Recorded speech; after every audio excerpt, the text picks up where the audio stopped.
is the novel I'm reading currently by Kazuo Ishiguro, and I've actually read Clara and the Sun a couple of years ago. This is more of a surreal suspense kind of novel. I'm only 65 pages into this, but I think if you're looking for something that you're curious to know what happens to the characters and it's just a good psychological thriller, I think it'd be great to read some of his work, and especially this. If I were to design my own novel, it would exactly be like this. Very simple, but also stunning. Visually appealing book covers really do get to me.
I wanted to share my thoughts on the book that I recently read and the book that I'm reading right now. And a couple weeks ago I was saying how this seems like a really fun, suspenseful, psychological read. And now that I've finished it, I have some things to say about it. The beginning of this novel follows Atsuko and her youngest daughter, Nikki, and they're having a really uncomfortable conversation about the suicide of Keiko. And Keiko is Atsuko's eldest daughter. We understand that Atsuko is really troubled by her daughter's suicide and that she also blames herself of that happening, but we don't know exactly why. And so at the forefront, the story really does seem to be about Keiko's death, but slowly Atsuko recounts her strange summer in Japan. And so this story actually transitions between Atsuko's life presently, which is in England, and her previous one in Japan. And that summer that Atsuko recalls is where she meets a very peculiar woman by the name of Sachiko, and also Sachiko's daughter, Mariko, who both have moved to the same neighborhood as Atsuko and her husband. So both Sachiko and Mariko have troubles of their own. So on one hand, we have Sachiko and her relationship with an American man, and then we have Mariko, who is persistently speaking about a woman across the forest who's come to get her. So we don't really know who this woman is, what does she want from Mariko, and why is it that Sachiko keeps dismissing this woman. A lot of the scenes actually revolve around post-World War II, and specifically the trauma that is left from the atomic bombing in Nagasaki. Ishiguro also highlights the woman's role in society during that time, and the contrasting belief system between the older generations, like Atsuko's father-in-law, on what education should teach students, and the more modern ones. And so every page seems to lead up to a bigger happening until it doesn't. So Ishiguro builds up a plot that's suspense, but halfway through the book, actually, you start to realize that it's just part of the storytelling. When I reached part 2 of the novel, I was a little shocked because I went into this book thinking it'll be a mystical, suspenseful tale. But Ishiguro really plays with her psychology, and he really tests what you grasp out of the story. And what's quite fascinating is that towards the last maybe, 2 or 3 chapters, Atsuko and Sachiko's characters starts to overlap. And I've actually made a couple of notes in the margins about that too, where there was a lot of overlap. And so it got me thinking, wait, wasn't Sachiko asking and talking about the same thing as before? And why is it that Atsuko is now thinking in the same way? So you really have to pay special attention to why some of the characters repeat their dialogue. And at first that concept felt really revolutionary, but the more it happened, the frustrating it got. Especially when I kept thinking, okay, well, why are the characters repeating themselves? Why are they so stubborn on one topic? And so the way I was thinking, which is different from a lot of the reviews I've actually seen, the way I'm thinking is that Atsuko is so traumatized by leaving Japan and not being able to give Keiko the life that she could have had there, that her recount of Sachiko and Mariko is a reflection of herself and her daughter many, many summers ago. And so after finishing the book, my kind of conclusion was that there was no such person as Sachiko, and instead Atsuko made up that character to represent how she endured that summer. It actually took me a couple of days to wrap my head around this book because I really didn't know how I felt after I completed the last chapter. So if you want to read this, I would give a little bit of caution and a trigger warning. There is actually a pretty graphic scene about animal cruelty and also about child death and suicide as well.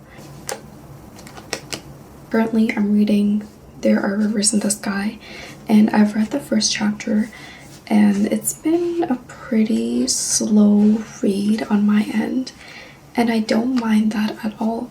I've been hesitating to pick this up because there were other tasks that had to be completed, but I'll be sure to make some time here and there to read a few pages as the days go by. And so this first chapter introduces Ashurbanipal, who is the ruler of Assyria. And what I've gathered is that there's many people, including his older brother and his previous mentor, who want to overthrow him. He is also the most literate being, and he knows what power really is. Power is knowledge. There's even an incidental reference to 1984, which felt really familiar reading about. It's on page 9, and it goes as the following. For the king knows that in order to dominate other cultures, you must capture not only their lands, crops, and assets, but also their collective imagination, their shared memories. And so something has made Ashurbanipal restrict people from drinking or using water, and especially those people that defy him. What the reason is, I'm not sure yet, but there's 500 or so pages for me to figure that reason out. And there's actually a raindrop that falls from the sky and lands on his head. And so Shafik, the author, personifies this droplet of water. So the raindrop has actually heard and seen all of Ashurbanipal's character. On the back it says, "It's a dazzling feat of storytelling from one of the greatest writers of our time, one that spans centuries and continents. This is the story of one lost poem, 2 great rivers, and 3 remarkable lives, all connected by a single drop of water." And so the 2 great rivers it's talking about here is the River Thames and River Tigris. And there are 3 different characters that we will be introduced to, which I believe is Arthur, Naren, and Zulika. Yeah, I'm excited to slowly read this and at my own pace. हाँ, उन दोनों का चेहरा देखने लायक था, Doraemon.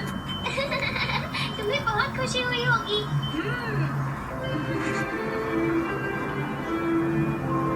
बात ये है नोबिता, कल मुझे बहुत ही जरूरी काम है, इसलिए मुझे ऑफिस जाना ही पड़ेगा। अरे नहीं। अ, सबसे पहले तो मैं